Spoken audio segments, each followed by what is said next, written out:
You think it's murder? I mean, clearly it's murder.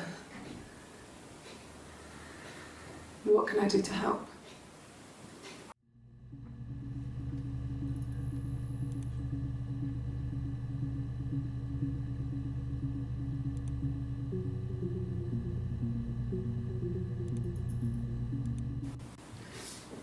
Yeah, that's me.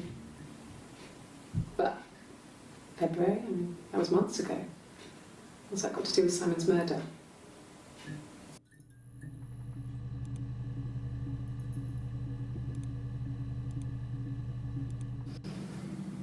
I didn't murder Simon. You've got it wrong. You've got the wrong person.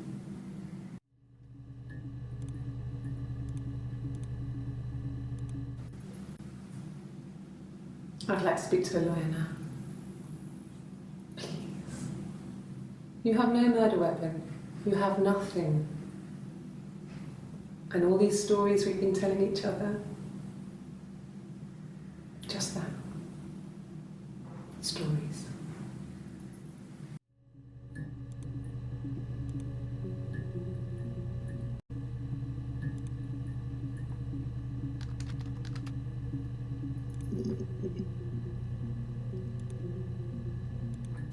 At the time they said it was poison, food poisoning.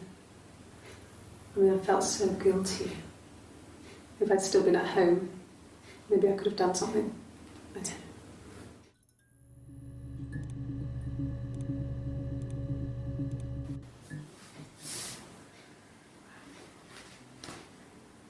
Okay, she's being chased. They're trying to catch her because she did something bad. I guess she broke the rules. Or maybe they think she did something bad. Maybe it wasn't her fault. She looks scared, not guilty. Maybe it was mistaken identity. Did they catch her there? I don't know.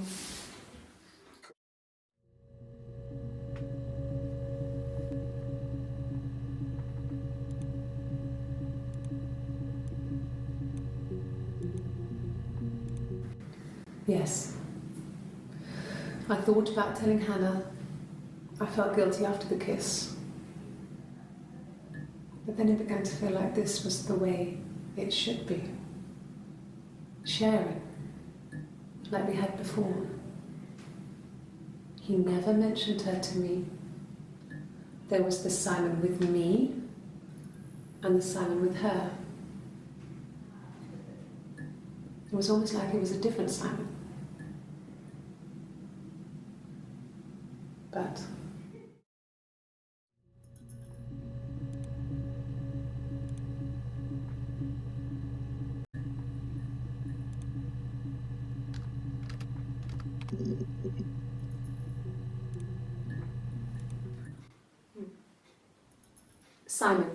Simon Smith.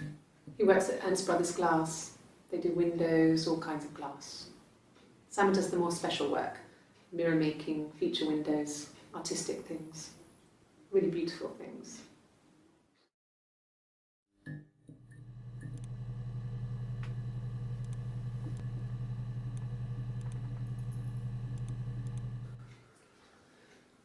Simon is 6 foot, darkish blonde hair, average build. He's clean shaven. If his beard grows, it goes ginger, so he shaves it. I mean, not that there's anything wrong with ginger hair. I bought a photo. They said I should bring a photo. This was taken last year on holiday in Rome. It's the best one I have.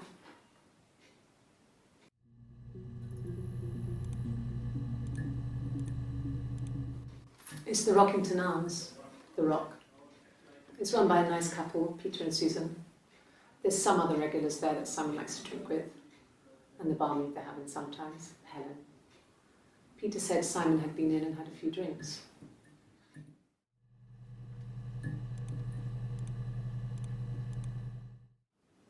Yes, there's an Amstrad one.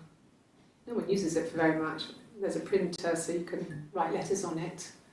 Simon sometimes plays games, you know, climb the tower, save the princess, that kind of thing.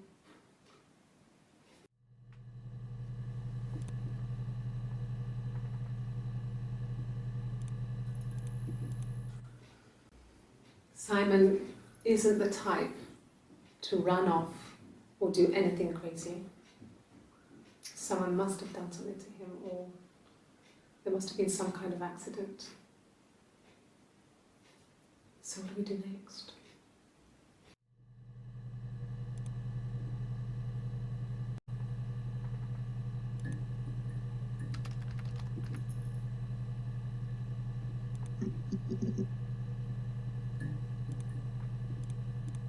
My name is Hannah.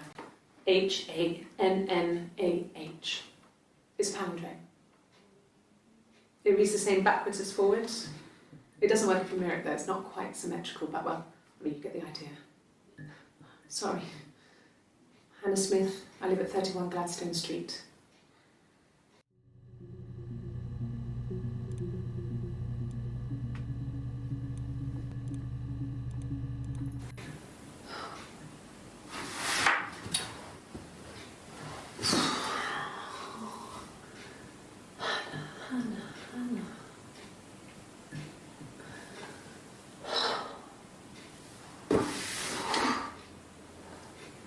What are you doing talking about Eve?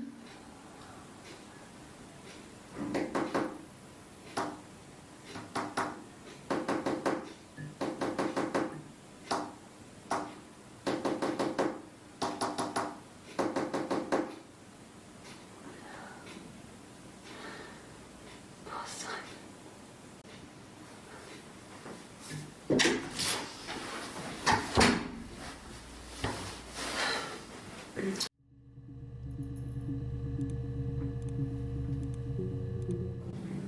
Yes, my name is Hannah Smith.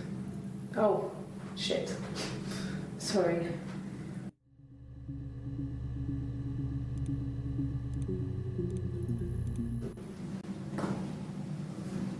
Across the road, where my parents first lived there, was a midwife called Florence. When Hannah was born, I was born at the same time. The midwife was there to help. I'd been throttled by the cord, probably wrapped around my neck by Hannah. The midwife told my mother I was dead. But I wasn't. She wrote all this stuff in a diary. Amazing what people will admit to on paper.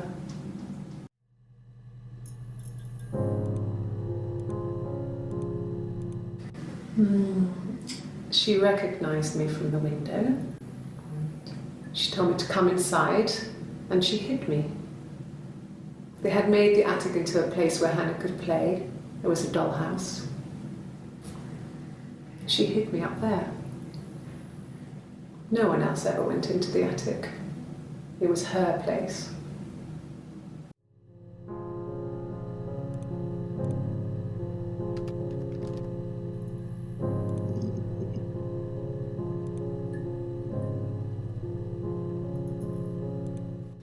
It's the Rockington Arms, the Rock. It's run by a nice couple, Peter and Susan. There's some other regulars there that Simon likes to drink with, and the barmaid they're having sometimes, Helen.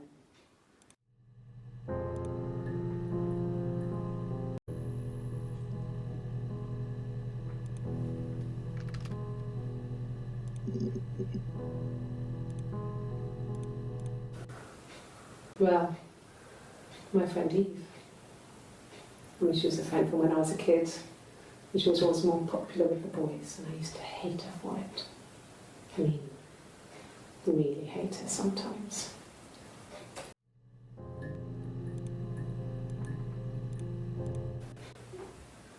Yes, we'd fight. We fought on the beach once, and I held Eve's head underwater. There was no one else around. It was at the far end of the beach, and I held her head under, and I kept it under. And for a moment, I just wanted to kill her and watch her drown.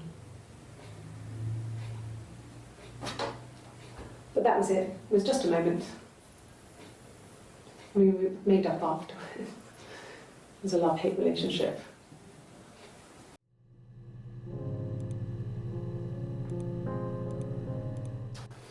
A police station.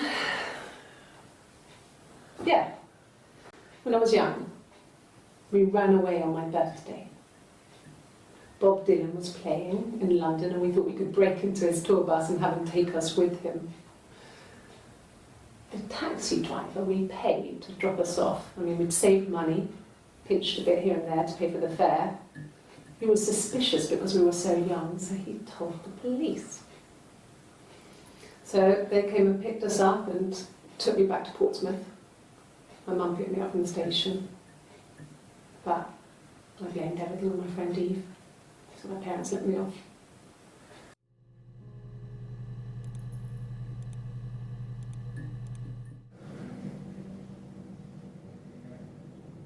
My mother called me Eve.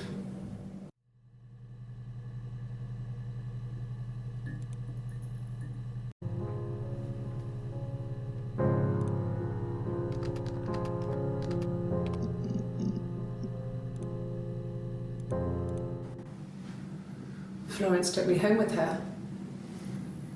Mother hadn't been expecting twins and had a healthy baby. I guess she was just happy for Florence to clean up. Take away the evidence that this was anything but a happy occasion.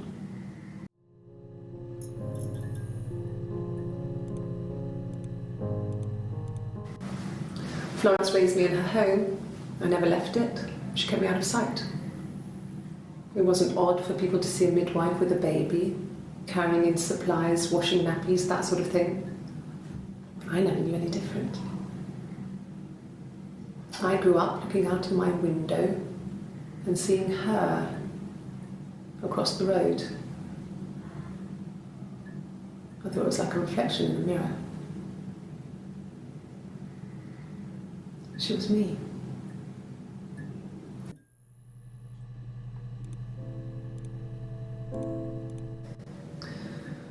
Florence was a warm, kind person, but she was broken, I guess. When I found her diary, I also found a biscuit tin with other stuff in it, older papers, letters, that kind of thing. Her story wasn't there. I never really spoke to her about it. I was far too young to really understand. I guess I just put it together later, once I was older. She had loved children, planned to have a large family, but her husband died in the war. And that was back when you married for life. She never felt like she could marry again. Isn't that strange? She was a widow from her 20s. But, I mean, I guess it was different then. You know, you married for life and she felt she could never marry again. I guess it was harder, a war widow. One of the dead. I don't know, maybe there was more to it than that. I don't really know.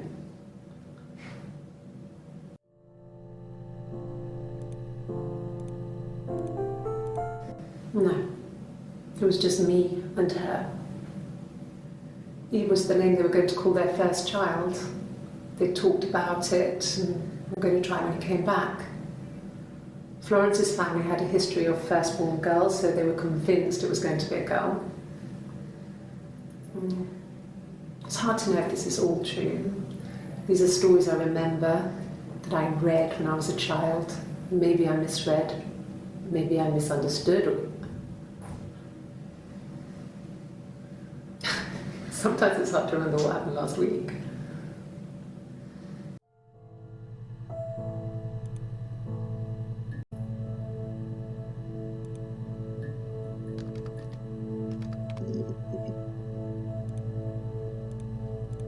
No, he doesn't keep a diary.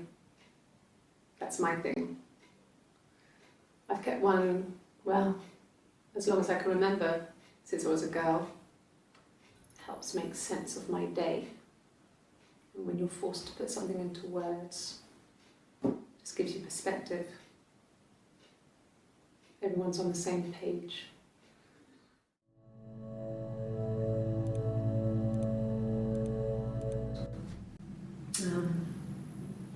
When I was 8, Mother died. She slipped down the stairs. It was an accident. I had read a diary at that point and I knew she wasn't my real mother. So I burned the diary that day and I left. Walked out and across the street.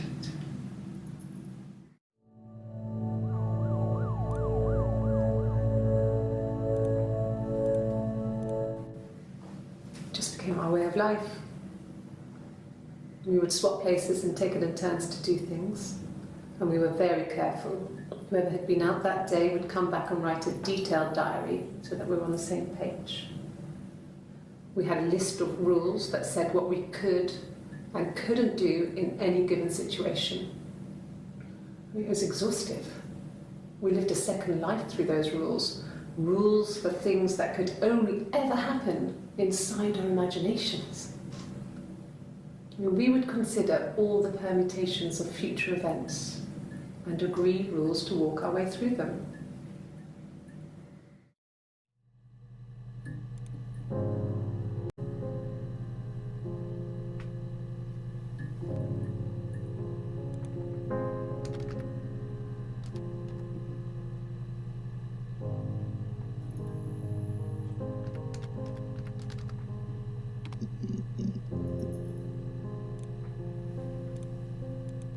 Really?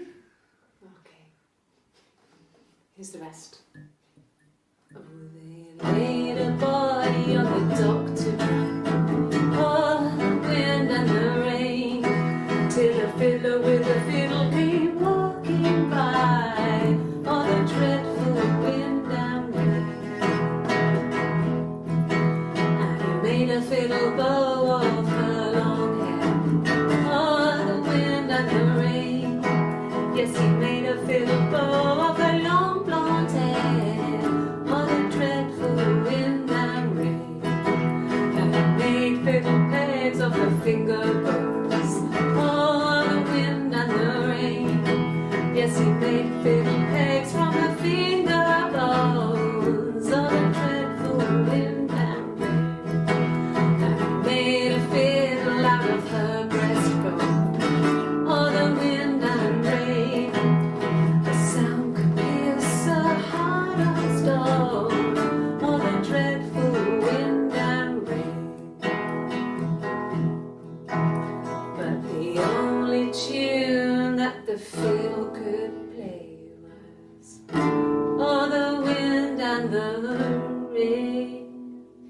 Yes, the only tune that the fiddle could play was, oh, the dreadful wind and rain.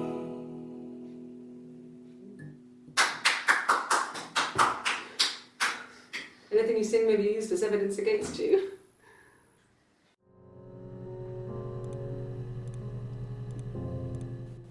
Rehearsed?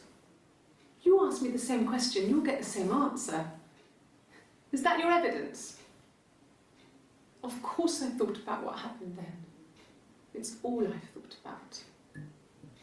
My husband is dead.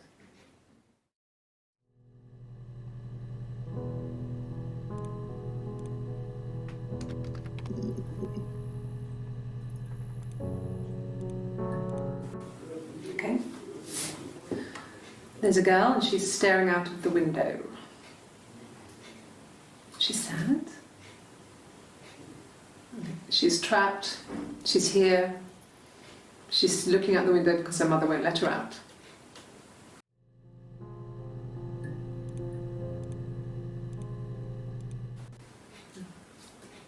It's Rapunzel. The story starts when she's born. Mother Gothel, a witch, takes Rapunzel from her parents and keeps her locked up in this tower. Rapunzel gets pregnant by the prince, and Mother Gothel is furious, so she cuts off her hair and throws it. Actually, her hair's already short here, so that's already happened. She throws her into the wilderness, and Rapunzel is reunited with the prince, who's blind, but she kills him with her tears, and so it's a happy ending. Is that too much?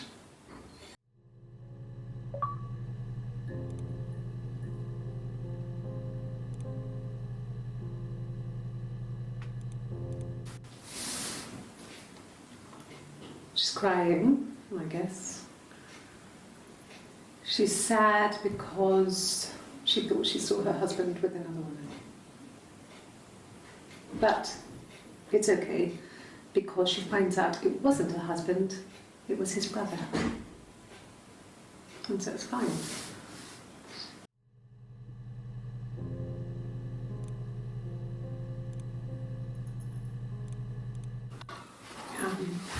I hoover, I dust every week, maybe less.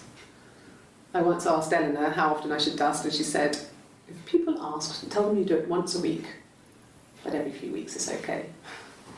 I think she was just trying to make me feel better. I mean, when I was there, she was hoovering every day, ran an ordered house. You know how that generation is, putting on a brave front. She has secret stashes of cigarettes. Doug doesn't even know she smokes. When I was there, I saw her.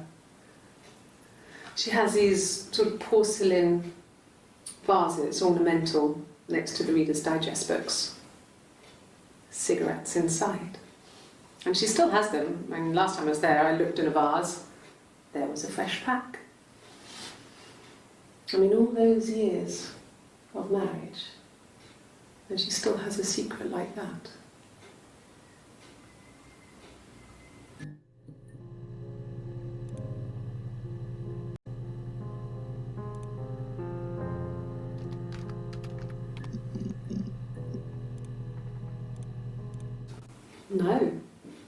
No, Simon didn't play guitar. He wasn't very musical. He liked to listen, but he was tone deaf.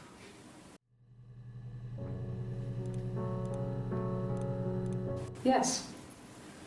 Yeah, it's my guitar.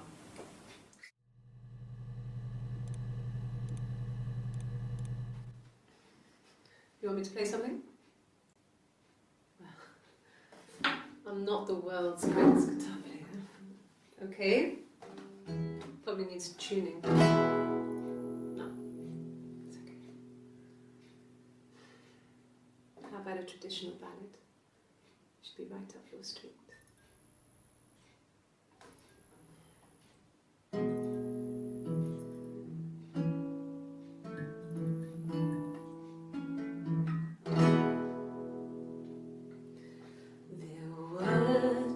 Sisters came walking by the sea. Oh, the wind and the rain. The eldest one pushed the other one in. Oh, the dreadful wind and rain. See, they both had a love for the captain's son. Oh, the wind and the rain, but he only cared for the youngest one. Oh, the dreadful wind and rain. Oh, the eldest envied her sister fair. Oh, the wind and the rain, with a pretty little face and her long blonde hair. Oh, the dreadful wind and rain. So she pushed her in and held her down. Oh, the wind and the rain watched her as she slowly drowned. Oh, the dreadful wind and rain.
I haven't been into work.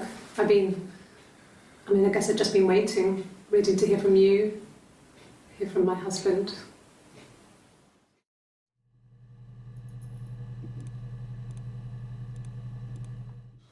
When you suspect someone of murdering their husband.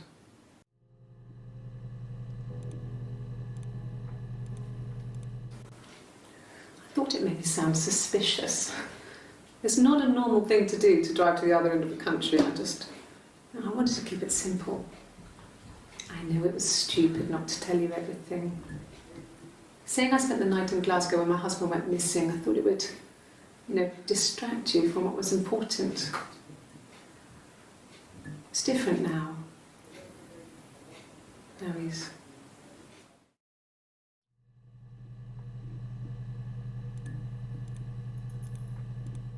It was supposed to be a secret. Just because Simon is dead, it doesn't mean I have to give up all his secrets. It doesn't have anything to do with what happened to Simon. No one murdered my husband because he cheated his expenses for a romantic weekend in Oxford.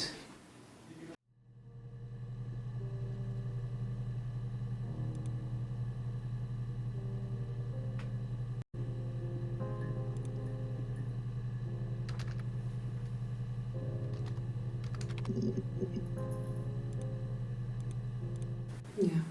I've been round to Doug and Eleanor's and they're very worried. I feel sorry for them.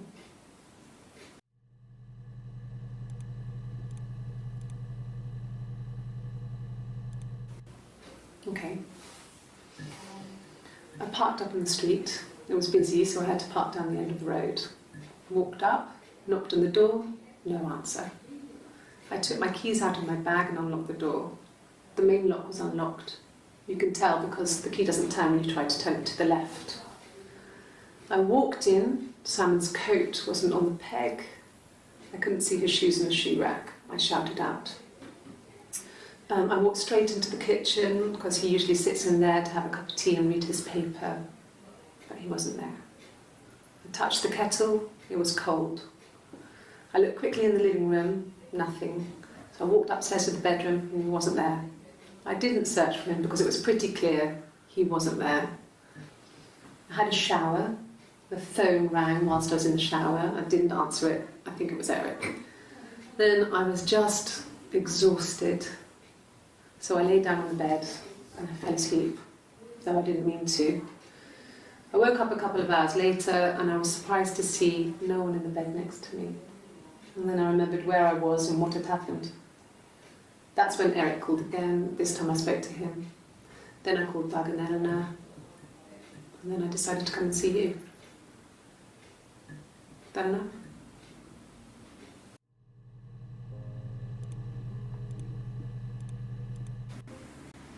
Yeah. 1984 was an awful year in the end.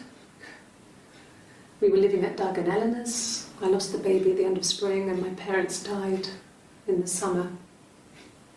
It was a hot summer, a heat wave. So when they discovered the bodies, it was just awful. Because of the circumstances, them dying together like that, they brought in a lot of police. A forensic entomologist. I had to look that up. It was because of the heat. It's just awful.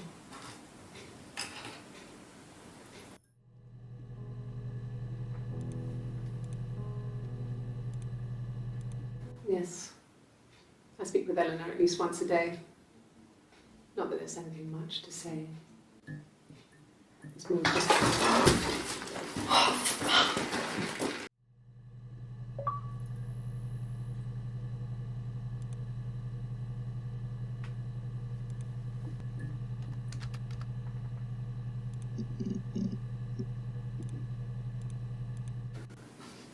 I got a job to contribute, you know. Doug knew someone and I got a job as a dinner lady at the primary school. They said it didn't matter if I could cook or not, just don't poison the kids. So you see, it's always been complicated between me and Simon. It's never just been the two of us. There's always been pressure.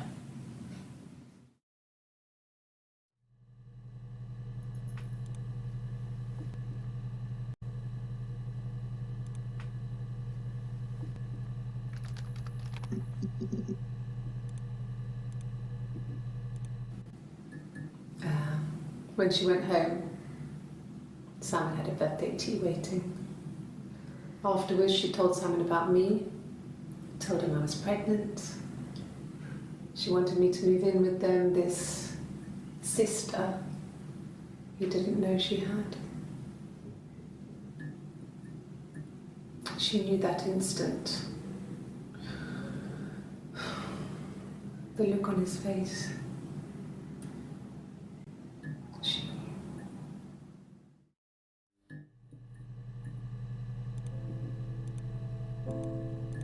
She sent him out the house, kicked him out, called me up, crying, and I went round. I guess I had a feeling I could hear something was wrong in her voice, but I wasn't sure what it was. She called me sister on the phone. She never calls me that.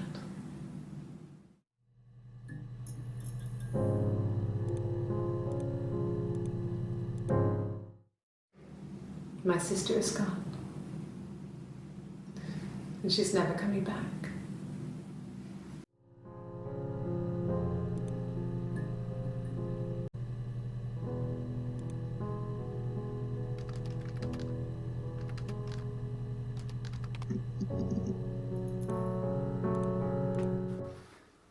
So, it was Friday evening. We had an argument. He left. On Saturday, he didn't come back. I waited all day. He was supposed to go help Eric out with something on the Saturday afternoon. They had a job. He didn't show. So Eric was ringing on the phone. I checked at the Rock, that's our local. They said they'd seen him on the Friday night, but not since. He still wasn't back this morning. It just isn't like him at all. Still not back by dinner time. It's getting dark again. So I decided to come and see you. His parents haven't heard anything either.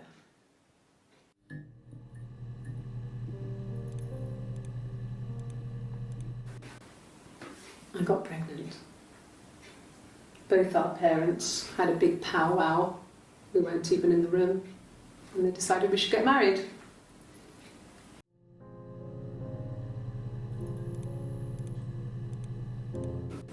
No. I lost the baby. I had a miscarriage at 8 months.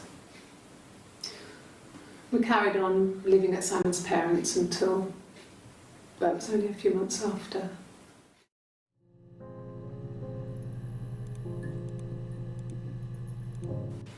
Then my parents died. It was the worst year of my life. The miscarriage and then my parents.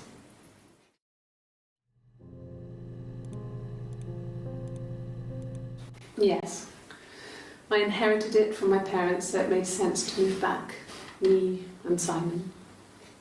Felt like going back to old ways before the pregnancy. Reminded me of being a girl, a dollhouse in the attic, old things. We didn't sleep in my parents' bedroom for a long time.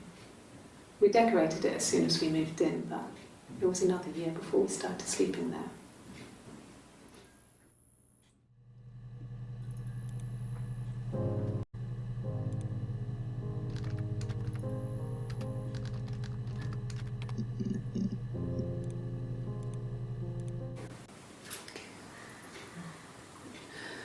It was after dinner. I'd spoken to Simon's parents on the phone. I looked up for an early night and I suddenly had this thought. I think it was something his mum had said. She'd been speaking about old stuff, sad stuff, about when we lived there, about the baby.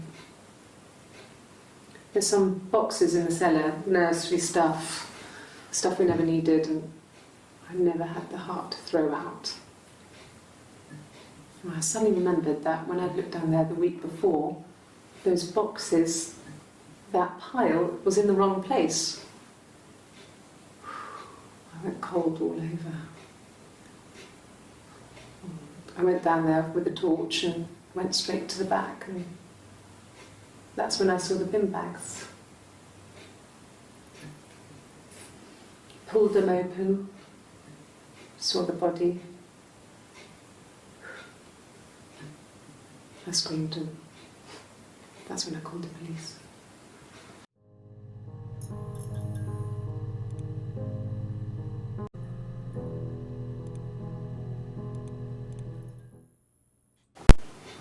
Simon's parents offered to put me up, but I didn't think it would be a good idea. It would be too sad. Not right now. I'm staying at a friend's.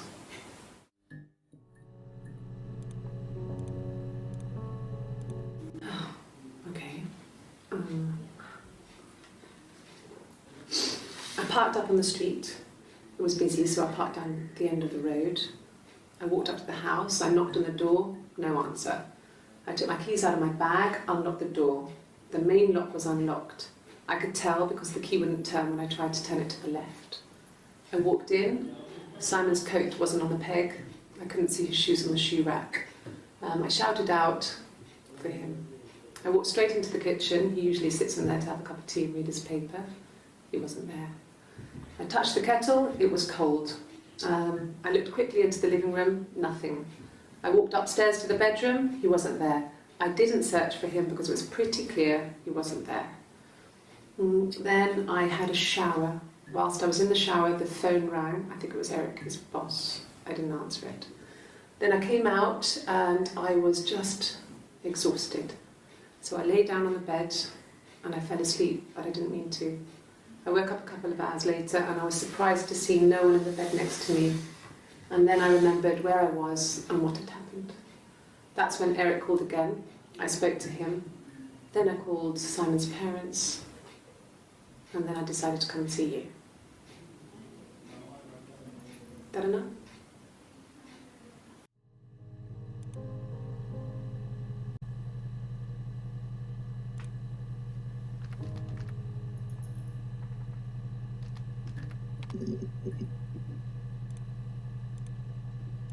I got in the car and I drove. I just kept driving north. Just kept going, just wanted to get as far away as I could. When I finally stopped, I was all the way up in Glasgow. I was so tired.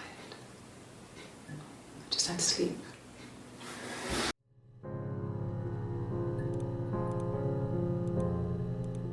Yes. I got to Glasgow, I was exhausted, so I pulled over and slept in the car. I woke up because a rubbish truck went past. I got some petrol, bought a coffee and a pastry, tried calling someone from the payphone, and then headed back.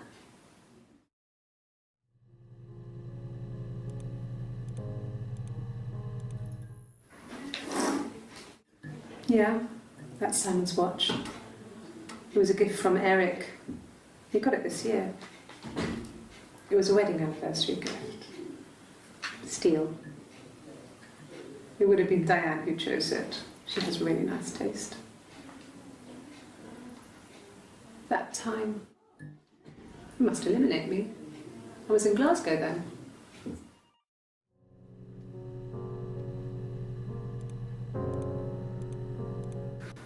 No, I don't think so. Glasgow was deserted that early in the morning.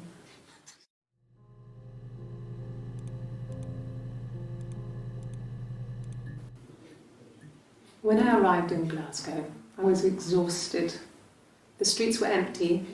I was driving badly. And I hit a taxi. Not a big crash, just paintwork. The guy was so pissed off because I didn't have a driving license on me. But when I told him I was pregnant, he made sure I got to the hospital so they could check me out.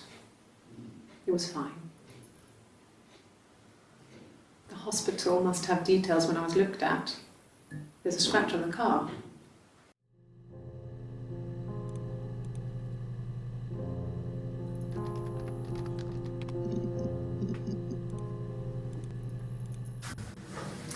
When we weren't together, we'd send secret messages by tapping out a code that we'd learned from a book, the knock code, something prisoners of war would use.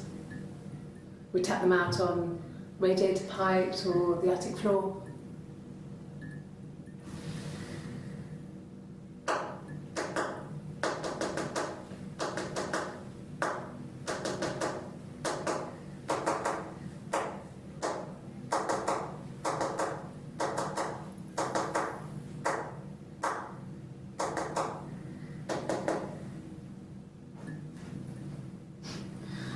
Dad thought we had mice, but they couldn't find any. Bought a cat anyway.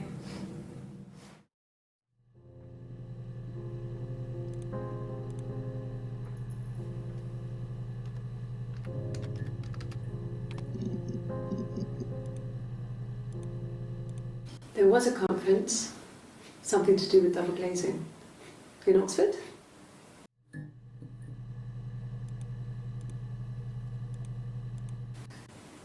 Are you sure? What would he be doing in Oxford if there was no conference? I remember calling him. He said it was boring and he spent most of the time at the bar.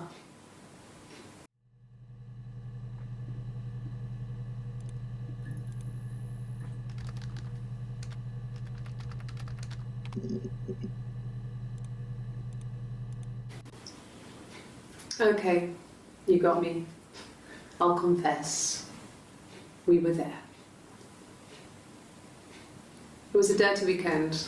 Simon was going to expense it, pretend it was a business trip. I used a made-up name. We stayed at the hotel, had room service, didn't leave the room, had a great view of the river, and you could hear the church bells. Like you said, it was very romantic.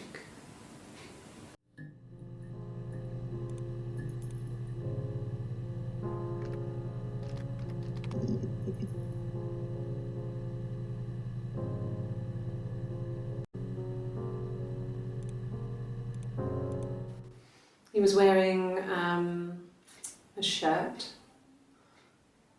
a blue turtleneck shirt and jeans. He has a watch, it's a really nice one. That was a gift from his boss, Eric. He had his coat, a long grey duffel coat, like Paddington Bear. He would have taken that with him, it's not in the house.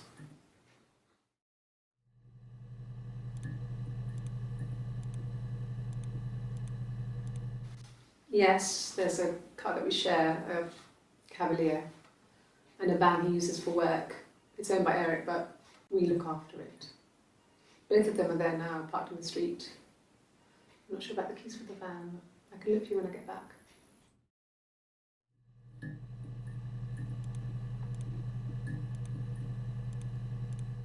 Yes, that would be in his wallet. It's a Visa, a silver one. He doesn't like to spend money he doesn't have, so he usually pays with cash, but Eric convinced him to get one.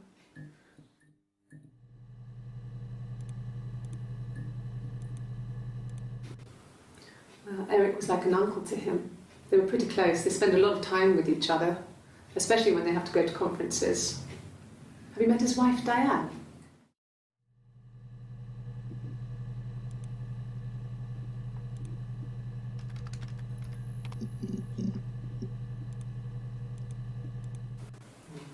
Diane is really nice. She helps out with the glaziers, organises the Christmas party, that sort of thing. They have 2 kids, really sweet kids. She used to look out for me when I worked there.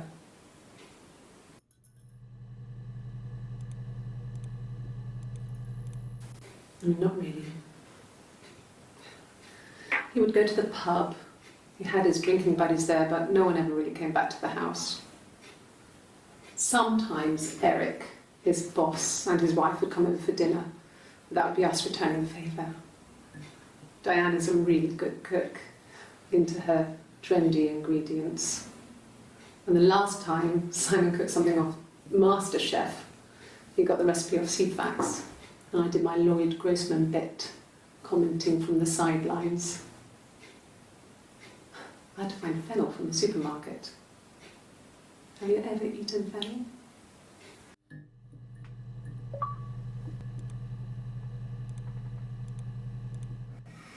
Simon and Eric arguing? No, I can't imagine they'd be arguing. And they get on so well. Unless it was something to do with work. Maybe Simon was being too much of a perfectionist. But I don't know. You should ask Diane.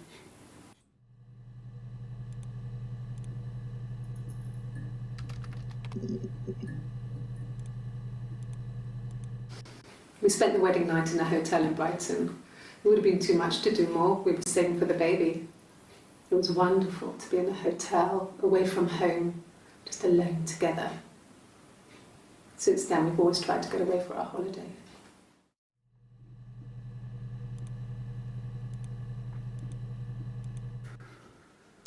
We couldn't afford our own place. Simon dropped out of school, went full-time at the Glaziers. That was Eric's generosity. We moved in with his mum and dad. They had a spare room for us and the baby, if it came. It was a nice change, time to myself, living there for those months, full of hope.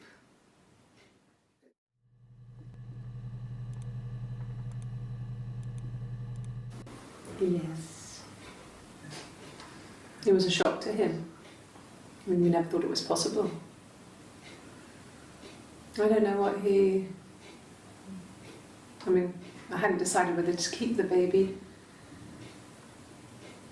I wasn't really ready to talk to him about it.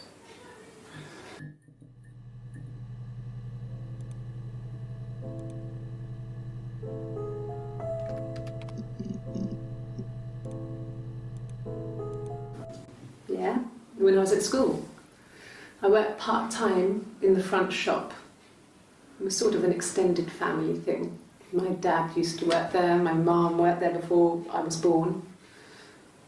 I took care of paperwork, filing, typing out invoices, that kind of thing. It was a good job for a girl back then.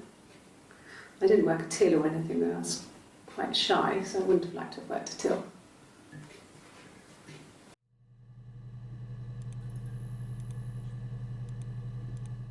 And the Glaziers. I worked there some weekends and Simon had a part-time job there too. That was Eric's generosity. He was always good at helping out other people's children. Simon was quiet, more thoughtful than the other boys. Even then, he had a sense of craftsmanship. Wasn't always rushing stuff. Boys that age are just running around like headless chickens most of the time. You know? Plus he had that look. He looked like a fairy tale prince from one of my books.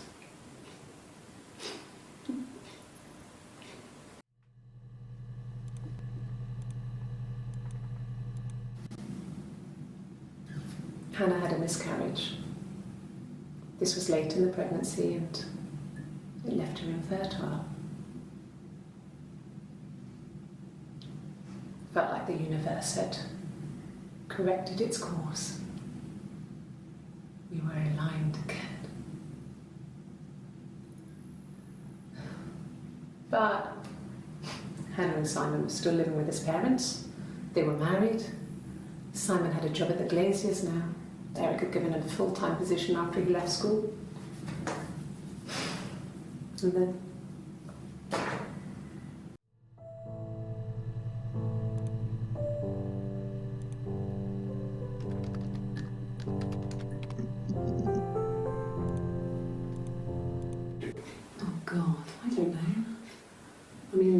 I guess the Rock. You've spoken to everyone there. Someone must have seen where he went. I don't know. So many things could have gone wrong.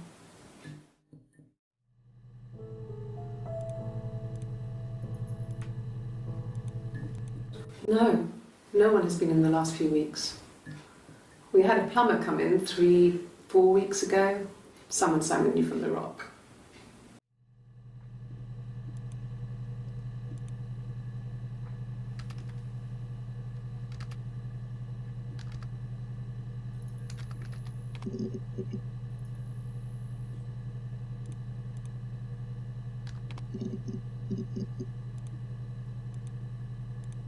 Yeah.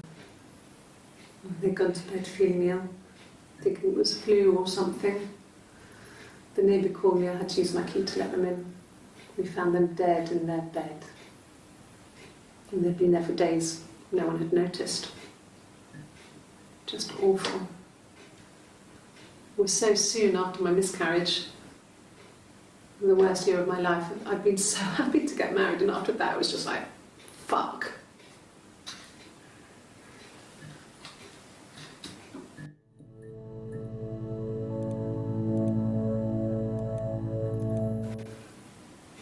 Yeah. I mean, I was infertile. Thought I was. They told me I was infertile after the miscarriage because of complications.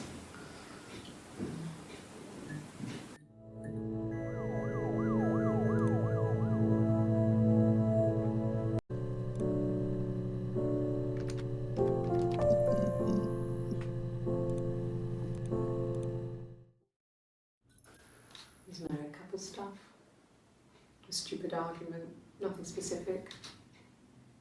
No one knows how to push your buttons better than those you're close to.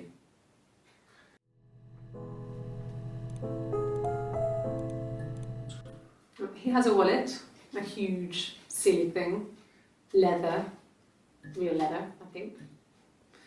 He packs it full of stuff, business cards, receipts, lottery tickets. He always carries it in his back pocket. I think that's why he's got a bad back. Offsets the discs. I haven't seen it, so he must have it on him. He always takes it out of his back pocket before, when he comes in, if he's in the house.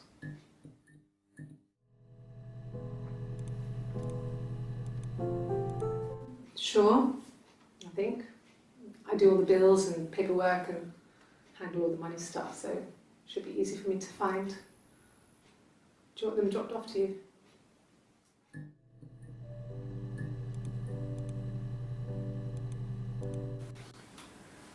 When you've been married for 10 years, stuff accumulates.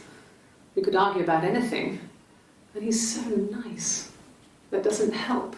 He tries to smooth things over, and that just makes it worse. We're both passive-aggressive, so we never normally argue directly about anything.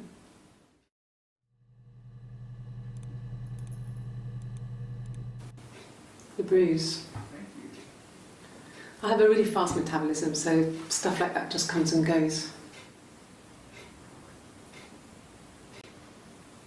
I don't know if there's much more that I can tell you that I haven't already told the other policeman.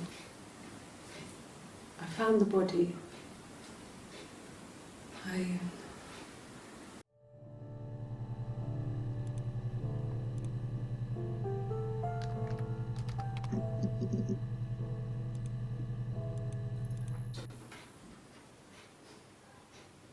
His body didn't look real. And his throat. It looked like his throat had been cut.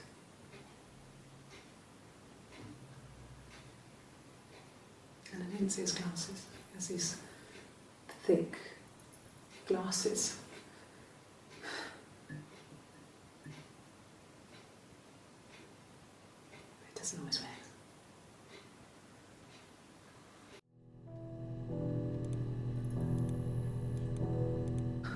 Can you imagine? I tried to get pregnant too, but it didn't happen.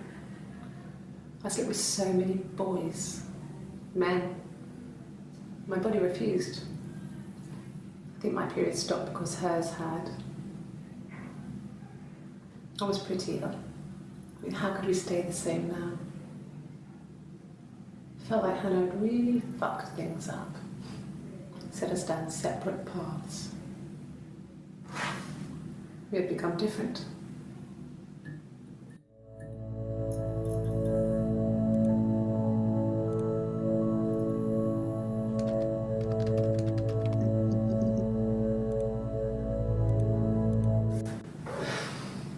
I think it was that time, the first time at the house, in his bed, that I got pregnant. Amazing, right? This fucking magic sperm. And they say lightning doesn't strike twice. I didn't tell him. I missed 3 periods. I had pretty irregular periods anyway, but 3. I had always thought we were infertile. Both of us. I didn't tell him. Just waited. Hannah and I were meeting for our birthday, and I told her because I thought she would be happy for us both. I think she was.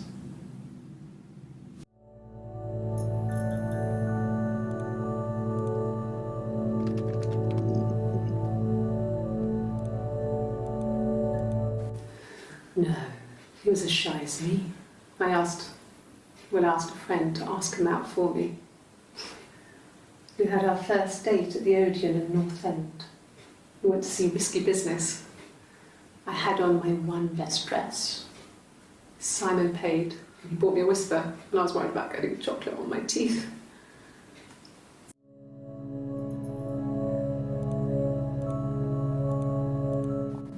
Mum and Dad had never had any reason to notice. They were always busy. If Hannah was eating a lot, they didn't mind. She didn't put on any weight. That girl has a healthy appetite. If they heard us talking in the attic, they just thought it was Hannah playing one of her games, and that Eve was our imaginary friend. Once, she was already up and dressed and ready to go to school, and I snuck down for a piss. Mum saw me in my underwear, she went mad. Get dressed this instant! So I ducked into our bedroom, and seconds later, out came Hannah, dressed and ready. My mum was amazed.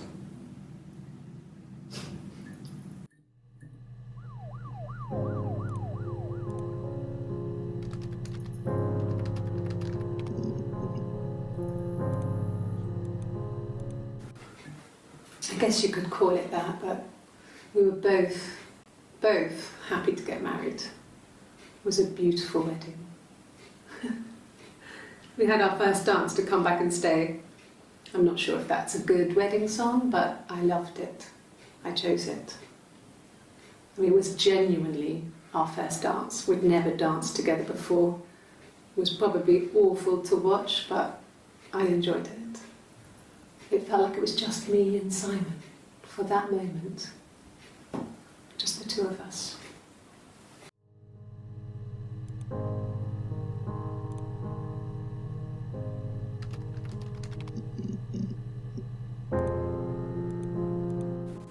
Yeah, we were 17. It was a nice wedding, people said. Simon looked very handsome in the photos. His parents paid for everything, but he's an only child, so it was important to them. It was what they called a shotgun wedding, but if you looked at the photos, you couldn't tell. The dress was beautiful. It looked like Princess Diana's. The train wasn't quite as long though. There's a great photo of the bridesmaid helping to carry it out of the car.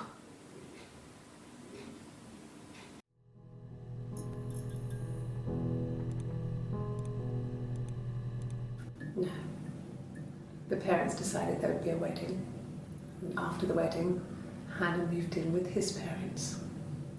There was no way I could follow, so we were separated again. I stayed in the attic. It was hard. It's like I suddenly didn't exist.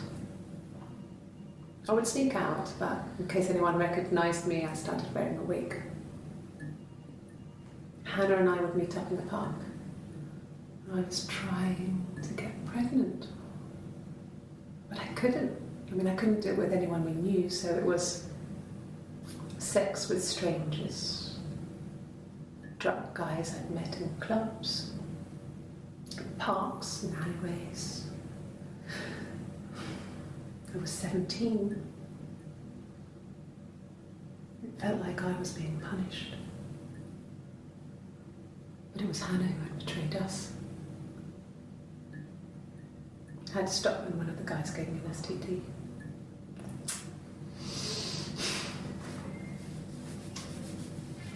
When we met up, it was disturbing.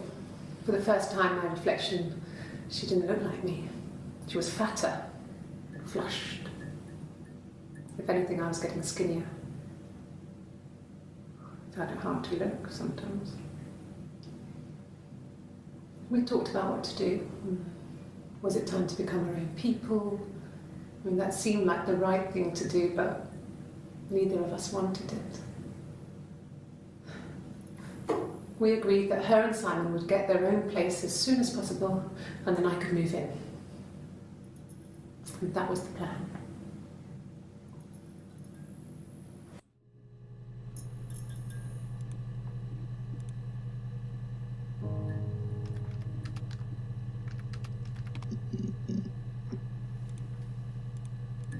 Asked the hospital.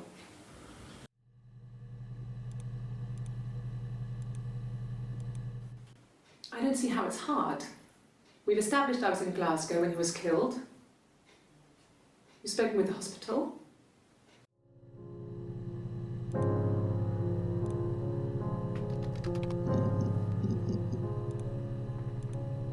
A mobile phone? Yeah. Well, they have one for the Glaziers, but it's only for work. I can't remember the number. Oh, it's in the kitchen. I saw it plugged into its charging cradle.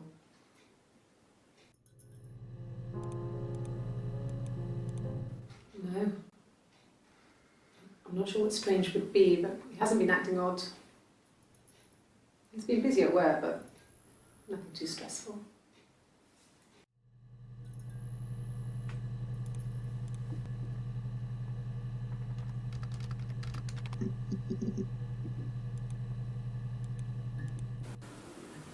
I did. Well, we met when we were 17, both working at the Glaziers.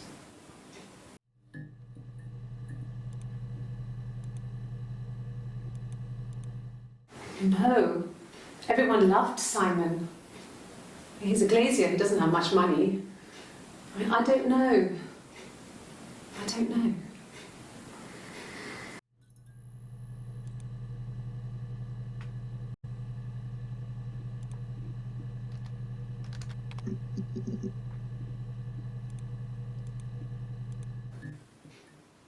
No. The whole thing was wrong. The bags, I think they were from our kitchen, you can probably check that. We never go into the cellar. It's just a place we put things we don't need. Dad used to grow mushrooms there. The bags were taped up. I think it was parcel tape, but I think it was ours.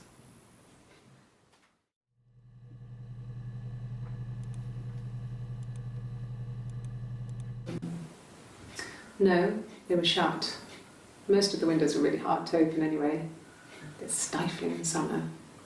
They were painted over by my dad. Could have left a door open accidentally. Or there's a cat flap in the back door.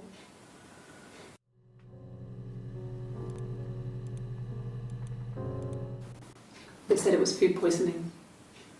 There was something in the food they ate. My dad liked to pick mushrooms, grow them too. They said it was the mushrooms. It was hard to believe. Death caps. They have a skirt around the cap. My dad taught me that. But, I mean, the police had no reason to think it was suspicious. They lived alone. And no one had any reason to hurt them.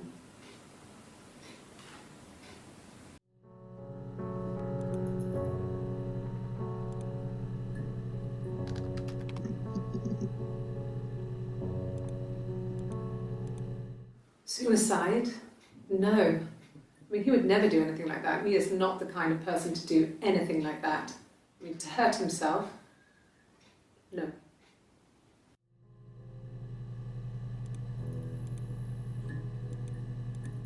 Bruce? Oh, yeah, no, it's nothing. I was going through the top cupboard in my kitchen and the chair slipped and I kind of hit the door with my face. I mean, it hurt like hell. I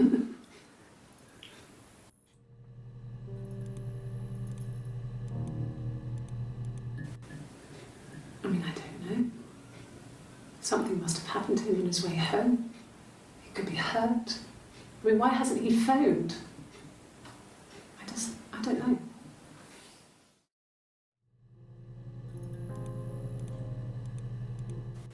Hurt someone? Yes.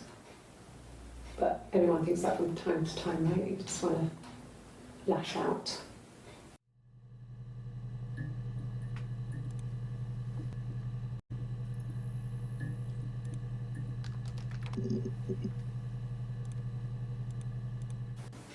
It's all that matters, really. The baby. Simon's dead, but the baby, that's how he will live on. Our baby.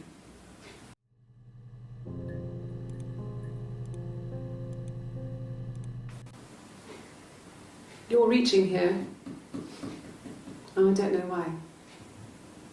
No, I've never cheated on anyone. I've never taken anything from anyone. Simon is dead. But I have my baby to care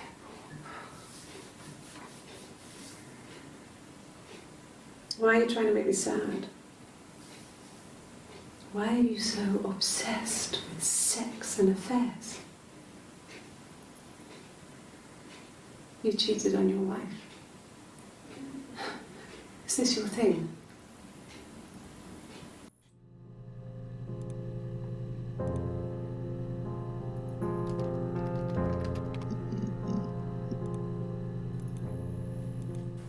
So, our sex life is probably fairly average for a couple after 10 years of marriage.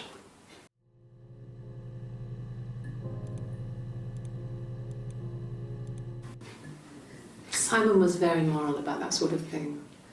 He wouldn't just walk out there and sleep with anyone. He wasn't that kind of guy. He took his marriage very seriously.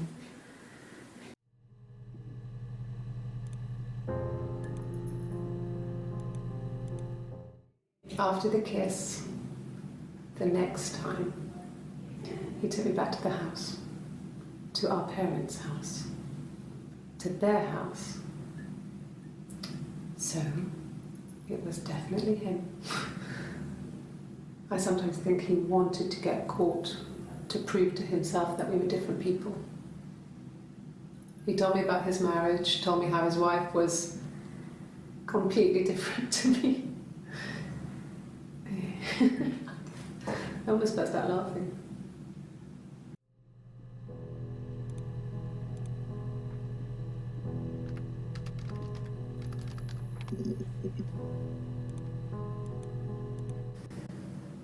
If one of us got hurt, the other one would have to be hurt too. A grazed knee, a bruise. When I lost my tooth first, we had to pull out Hannah's to match. Once, I slept with a boy who was seeing another girl. The girlfriend came up to Hannah the next day and punched her in the face, gave her a huge black eye. That night, she had to do the same to me. But she almost went too far. I couldn't see out of that eye for days. She snapped a frozen piece up for me from the kitchen. So much of our bodies was synchronized anyway. We started our period on the same day. All our childhood diseases, stomach bugs, nits.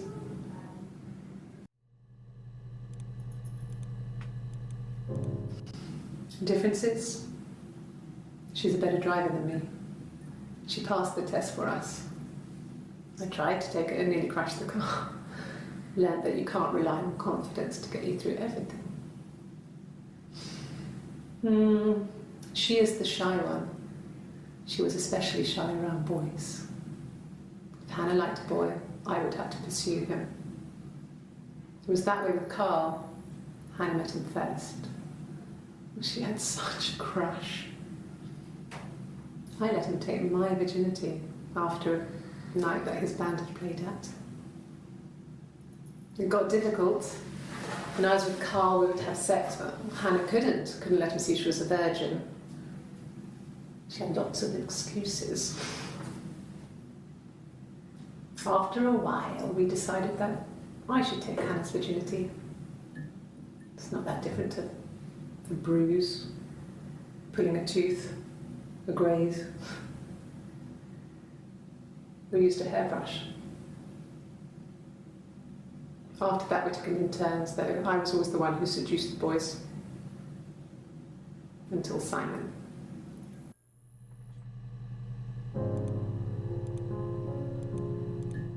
This was about 9. I went round and she was waiting for me. She was furious and so angry, the kind of anger you can only have towards yourself. We screamed at each other, argued, cried, we fought. I hit her back, left a bruise. I had my wig on from performing, she tore it off. Eventually, we grew tired of fighting and I left.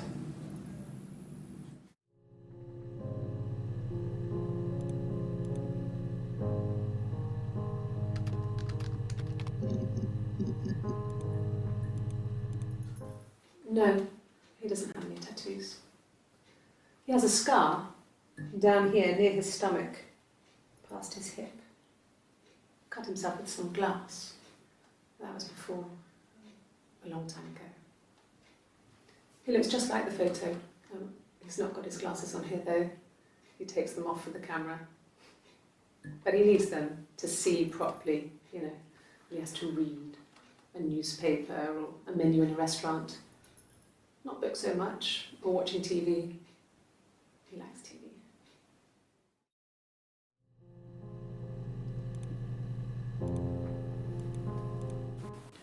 It wasn't the present so much, it was one of those arguments that had been simmering for a while. The present was a mirror, a nice mirror.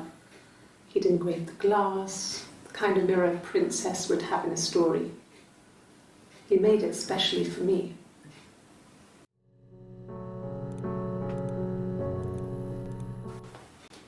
Well, on his clothes, that would make sense. He made it, by hand.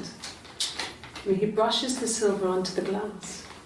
It's not how they make mirrors these days. I mean, he made the mirror, and he gave it to me.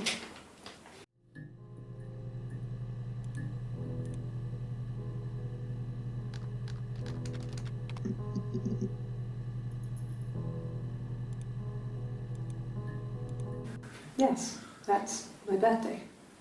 Not one of the big ones, but I guess you can see that.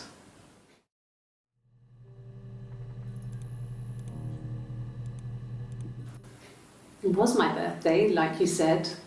We were going to have a meal at home. We had our meal. He gave me his present. I guess I didn't like the present.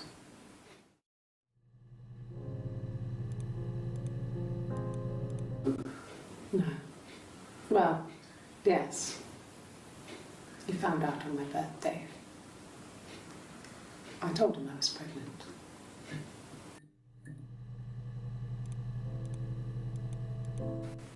From when I woke up. Okay. I woke up. Simon was already up and he made me birthday breakfast of eggs Benedict. We both had to go to work, so we saved presents till later. I got to work, had some birthday cake, children sang me happy birthday, then I came home. The birthday meal was a takeaway, and Simon gave me his present, which I didn't mind. And after that, we talked about the baby. It turned into a big argument. Simon left. I was furious. I wanted to get as far away as I could and get some space to think. So I left.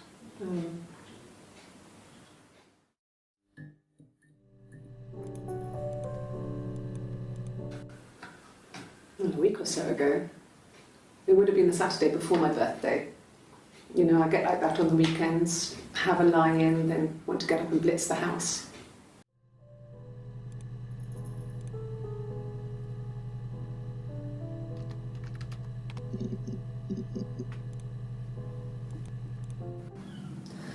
Hannah was so smitten with Simon.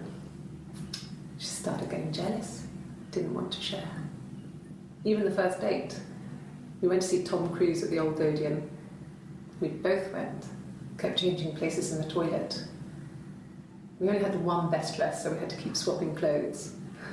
Must have thought we had terrible bladder problems. The next date, it was my turn.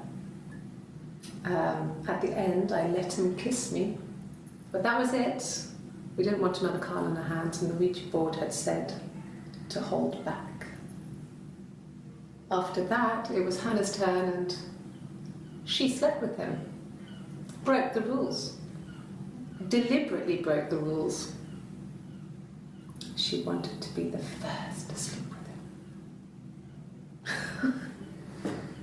I mean, that's when she got pregnant. From that one time.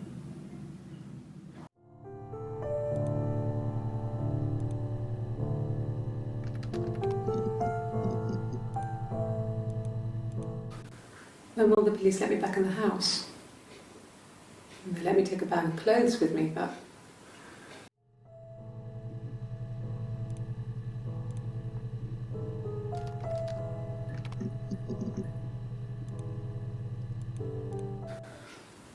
well, fine, considering. I got back into the house today, and that was weird, knowing your people had been there through my things. It's like I'd been burgled. Only worse, obviously. I don't know. I haven't looked in the cellar yet. They sent a cleaner in. As good as new, he said. But they had to throw some stuff out. Couldn't get the blood out. And I'm still waiting to hear from the coroner so we can get a date set for the funeral. It's going to be a cremation. So,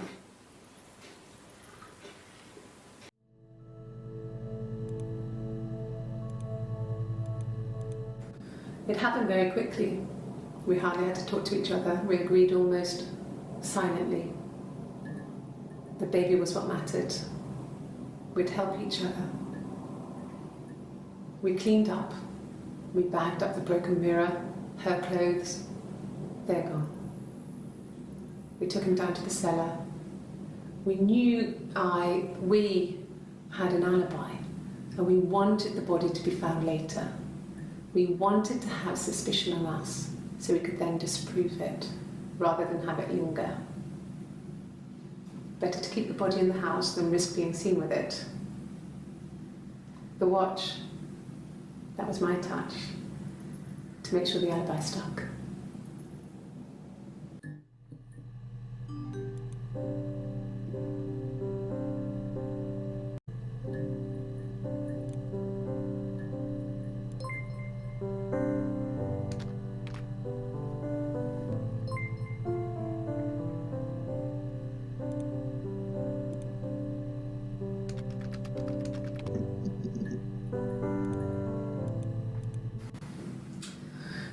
I was living in the attic.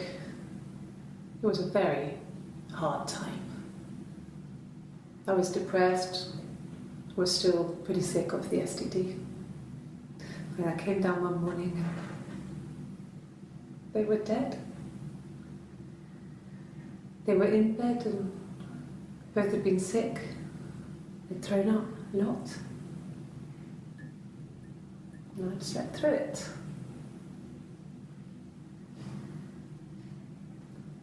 The police said it was the mushrooms they ate. Dad was a mushroom expert. I mean, he used to take us picking with him and he taught us how to recognise them. And there's no way you would have picked death caps.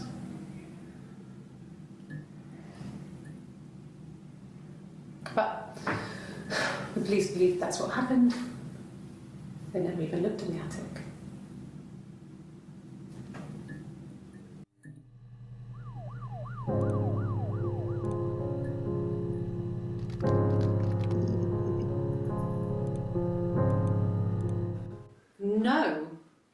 I've never been unfaithful. I've never cheated on Simon.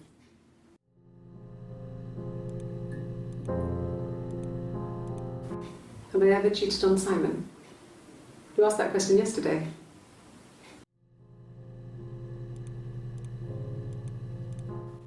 Simon never cheated on me. He was devoted to me, and I was devoted to him. Nothing in life is easy.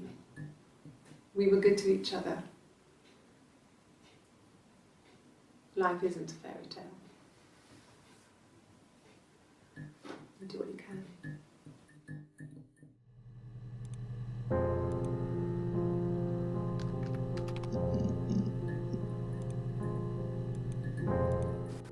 Really? You're going to ask me about my sex life? I mean, isn't that private?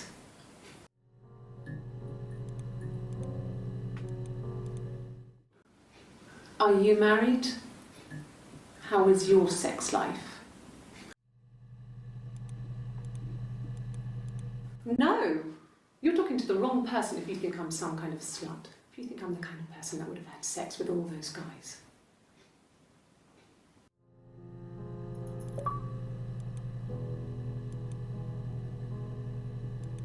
No. I was 15. Carl was older.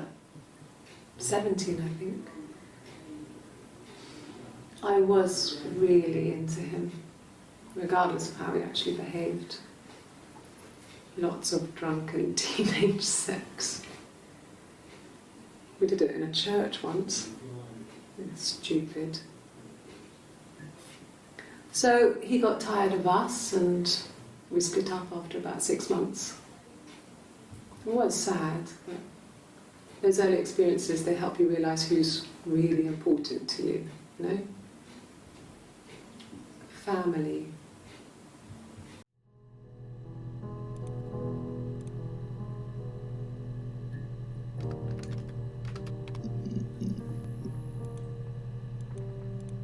An affair.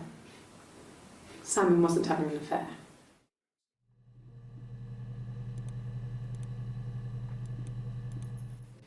What did your wife do?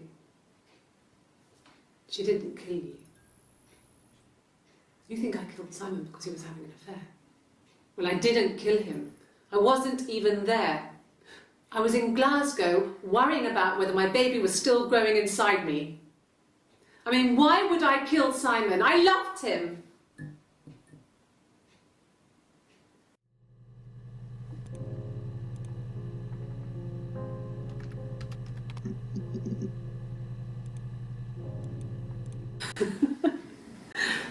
Was he my first? No need to be so coy. No, he wasn't my first. That would have been Carl. He was a local boy in a band. He was a bit of a shit, but he was sexy. We were 15.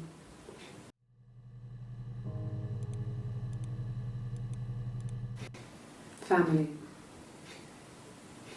So, Carl fucked off, and then there were other boys here and there, and then Simon.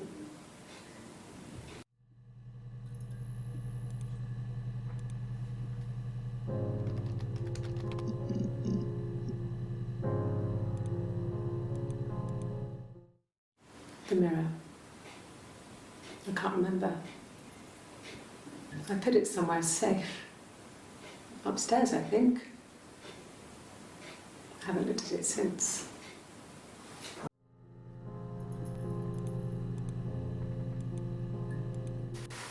Silver leaf? No. He normally silvers them properly. This mirror, it's supposed to look antique. The reflection isn't as good. It's the perfect mirror for someone who doesn't like to look at their own reflection.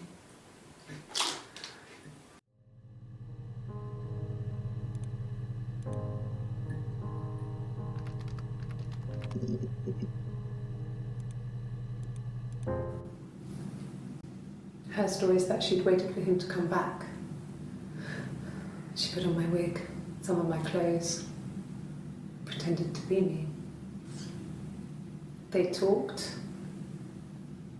she'd enjoyed being me. He said he wanted to be with me. Then he took out a present, another mirror, just like the one he'd given her earlier. That unique present. She went crazy, smashed the mirror. They argued, screamed. He hit her. So she grabbed a piece of the mirror and just swung it round. She cut his throat clean open. She'd only meant to scare him off.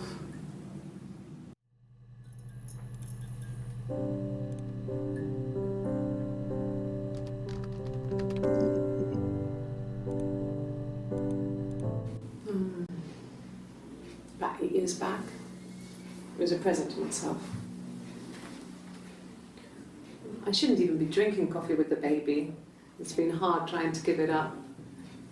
I think they say you can have 1 cup.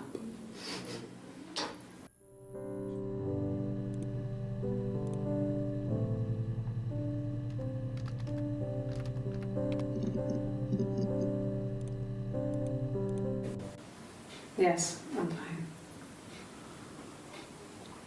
I won't be sick again. This happens some days. I'm pregnant. It's morning sickness.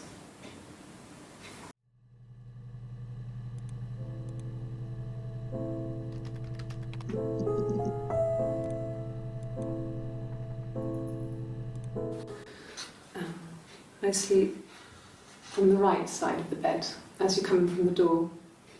You can tell because I have 2 pillows and he just has 1.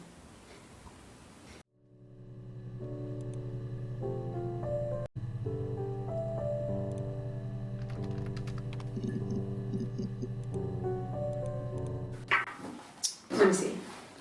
Yes. I drove in here because I remember well I went over the river, and then there was a church there. Yeah. And I probably parked, well, I remember seeing a street sign called Princess Street. Yeah, there it is. Yeah, so I'm pretty sure it must be this one. There.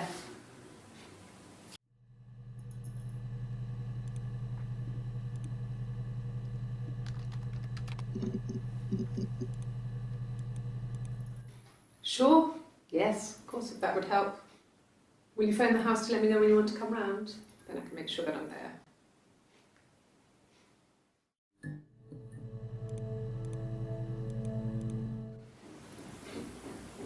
I wasn't in the house.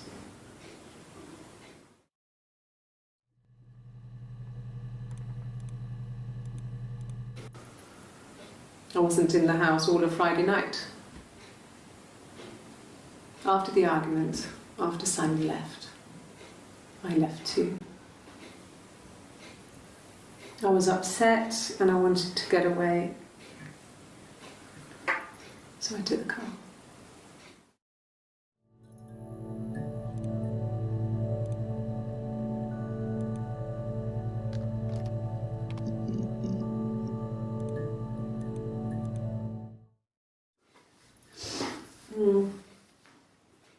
I left the next day, Saturday.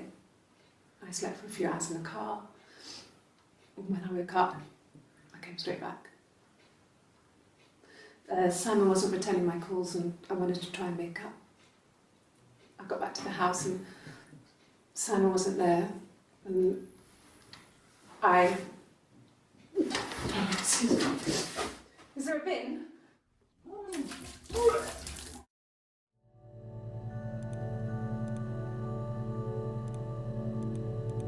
Yeah, I pulled over and slept in the car. This was just by the side of the road. I was exhausted.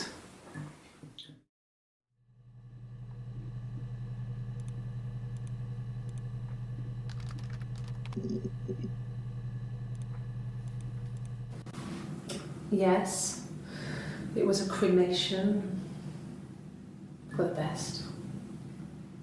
We both wore black and had veils, so it was easy. And after the funeral, everyone came back to the house. Hannah served up sandwiches. And I stayed out of sight.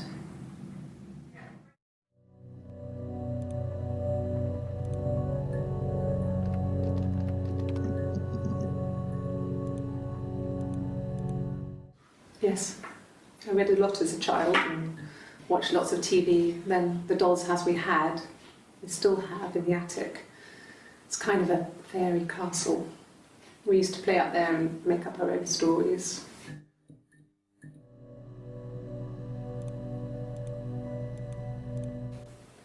Could the hairs have come from somewhere else? I mean, could they... We have a lot of dolls in the attic. There's a Rapunzel doll with long blonde hair. Could they have come from there?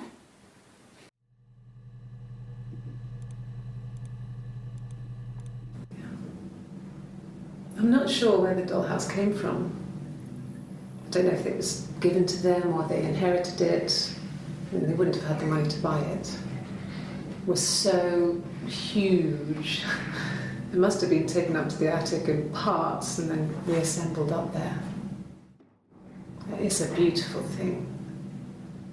Wallpaper to scale, little furniture, the lights work, mirrors, beds, big duvets and pillows. We spent hours and hours playing in it, invented all these characters and families who lived there. We wrote paperwork from them all, passports, diaries, gave them all really elaborate stories. Once, a moth got trapped in there. We'd left a light on. It was making the most horrendous noise.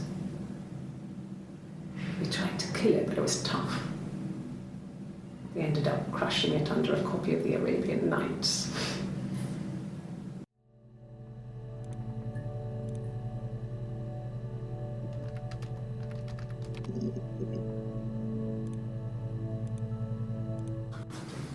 The legal stuff was completed very quickly. Hannah moved back in with Simon. Eric gave Simon the week off to help with the move. He decorated, modernised wallpaper, curtains. Hannah insists the attic we left as it was, dollhouse and all. Simon never went up there.